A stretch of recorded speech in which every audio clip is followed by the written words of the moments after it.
Baru-baru ini para ilmuwan menemukan bahwa ada bagian dari otak manusia yang tetap aktif meskipun seseorang sudah dinyatakan mati secara klinis. Ketika jantung berhenti berdetak dan aliran oksigen ke otak terhenti, kita mengira semuanya ikut berhenti. Tapi ternyata tidak sepenuhnya begitu.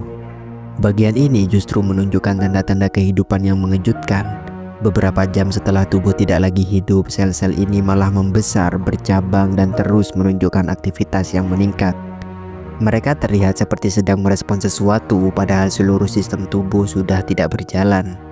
Temuan ini berasal dari pengamatan langsung pada otak manusia yang sudah tidak hidup. Alih-alih diam dan mati seperti yang diduga, sel-sel ini malah menunjukkan reaksi yang aktif dan bertahan lama. Bahkan dalam beberapa kasus, aktivitas ini bisa terus berlangsung hingga belasan jam setelah kematian. Ini bukan hal lazim, biasanya otak hanya mampu bertahan beberapa menit setelah berhentinya aliran oksigen. Kerusakan dimulai sangat cepat dan tak lama kemudian seluruh sistem saraf pun ikut mati. Namun kali ini berbeda, ada bagian yang tidak hanya bertahan tapi juga justru lebih aktif dari biasanya. Hal ini menimbulkan pertanyaan besar, apa sebenarnya yang dilakukan oleh sel-sel ini setelah kematian terjadi?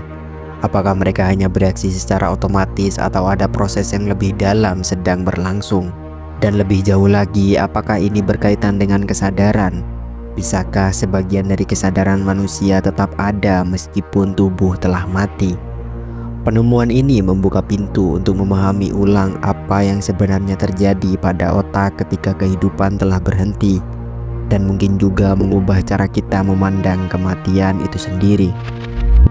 Setelah kematian secara klinis, ketika jantung berhenti berdetak dan aliran oksigen ke otak telah terputus, otak manusia seharusnya langsung memasuki fase kerusakan.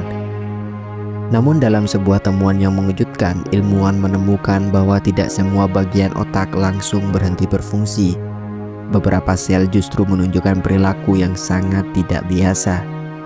Sel-sel ini bukanlah sel utama yang biasanya bertugas mengirimkan sinyal atau membentuk pikiran.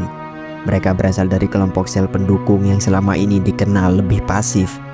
Tugasnya membantu menjaga keseimbangan lingkungan di sekitar neuron, membersihkan limbah, dan memperbaiki jaringan.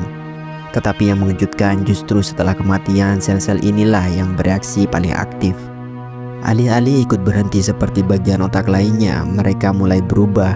Ukurannya membesar, percabangannya memanjang, dan jaringan di sekitar diperluas secara cepat. Reaksinya bahkan tampak seperti respon yang terorganisir, bukan sekedar efek samping dari kematian. Ini terjadi bukan ketika tubuh masih hidup, melainkan justru setelah semua fungsi vital berhenti.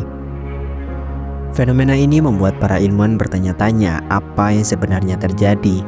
Mengapa sel-sel ini tidak hanya bertahan tetapi justru menjadi sangat aktif dalam kondisi yang seharusnya tidak memungkinkan kehidupan? Apakah ini reaksi otomatis terakhir dari otak atau justru ada sistem tersembunyi dari otak yang masih tetap bekerja meskipun tubuh sudah tidak lagi hidup? Reaksi tak terduga ini belum sepenuhnya dipahami, namun ia mengubah cara kita memandang otak dan proses kematian. Bahwa mungkin kematian bukanlah peristiwa instan, melainkan proses kompleks yang terus berlangsung di dalam tubuh, khususnya di otak. Lebih lama daripada yang selama ini kita bayangkan. Temuan ini membawa dampak besar tidak hanya dalam dunia neuroscience, tetapi juga di dunia medis dan filosofi kesadaran. Bahwa ada bagian otak yang tetap aktif setelah kematian membuka pertanyaan mendasar tentang bagaimana kita mendefinisikan kematian. Selama ini kematian klinis dianggap sebagai titik akhir kehidupan. Tetapi jika sel-sel otak tertentu masih menunjukkan aktivitas, maka batas antara hidup dan mati menjadi kabur. Dari sisi medis, ini memunculkan tantangan baru dalam praktik rumah sakit, terutama dalam perawatan darurat dan prosedur transplantasi organ. Waktu sangat krusial. Pengetahuan bahwa bagian otak masih aktif selama berjam-jam setelah kematian dapat mempengaruhi cara dokter menangani pasien kritis atau menentukan waktu pasti dari kematian. Bisa jadi tubuh yang secara medis telah dianggap mati masih menyimpan sisa kehidupan di tingkat mikroskopis. Ini juga berpotensi membuka ruang untuk teknologi yang mencoba memperlambat atau bahkan menunda kerusakan pada pasca kematian. Sebuah peluang yang di masa depan bisa sangat penting dalam penyelamatan atau pemulihan pasien. Namun dampak yang paling dalam justru muncul ketika temuan ini dikaitkan dengan kesadaran. Selama ini kesadaran dianggap sebagai hasil dari aktivitas listrik antar neuron di otak. Ketika aliran listrik itu berhenti, kesadaran pun dianggap padam. Tapi jika ada bagian dari otak yang tetap aktif setelah kematian, maka muncul pertanyaan. Apakah kesadaran benar-benar berhenti seketika atau justru memudar perlahan? Apakah ada pantulan terakhir dari pikiran sebelum benar-benar hancur? Ini menjadi semakin relevan ketika dikaitkan dengan pengalaman mendekati kematian. Banyak orang yang pernah berada di ambang kematian melaporkan sensasi sadar, perasaan damai, melihat cahaya terang, atau bahkan melihat tubuh mereka sendiri dari luar. Selama ini pengalaman tersebut dianggap sebagai halusinasi atau efek sisa dari otak yang sekarat. Tetapi jika otak memang masih aktif dalam beberapa waktu setelah mati, bisa jadi pengalaman-pengalaman itu memiliki dasar biologis yang lebih nyata daripada yang kita kira. Implikasinya bisa sangat luas. Kita mungkin perlu mendefinisikan ulang apa itu kesadaran. Apakah ia hanya kumpulan sinyal elektrik atau sesuatu yang lebih kompleks dan bertahan lebih lama dari yang kita bayangkan? Apakah ada memori terakhir atau semacam proses perpisahan dari otak terhadap dirinya sendiri? Bagi dunia ilmiah, ini adalah pintu menuju eksplorasi yang jauh lebih dalam tentang hubungan antara otak, kesadaran, dan kehidupan itu sendiri. Dan bagi kita semua, ini menyisakan misteri yang menggugah. Jika sebagian dari otak masih hidup setelah kita mati, maka kapan sebenarnya kita benar-benar pergi? Penemuan sel otak yang telah aktif setelah kematian klinis mengguncang pemahaman kita tentang kematian, kesadaran, dan fungsi otak manusia.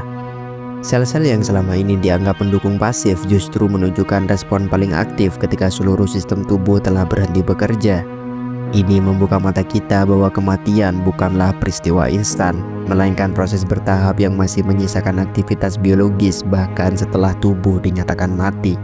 Secara medis, temuan ini menantang definisi batas hidup dan mati, dan bisa mempengaruhi cara kita menangani pasien kritis atau menentukan waktu pasti kematian. Dari sisi ilmiah dan filosofis, ini memperluas pertanyaan tentang asal-usul dan akhir dari kesadaran manusia. Apakah kesadaran benar-benar mati ketika bersama tubuh? Ataukah ia memudar bersama aktivitas sel-sel otak terakhir? Meski masih banyak yang belum kita ketahui, satu hal yang jelas, otak manusia lebih kompleks dan misterius daripada yang pernah kita bayangkan. Dan mungkin dalam sisa-sisa aktivitas itulah tersembunyi jawaban tentang siapa kita bahkan setelah kehidupan kita berakhir.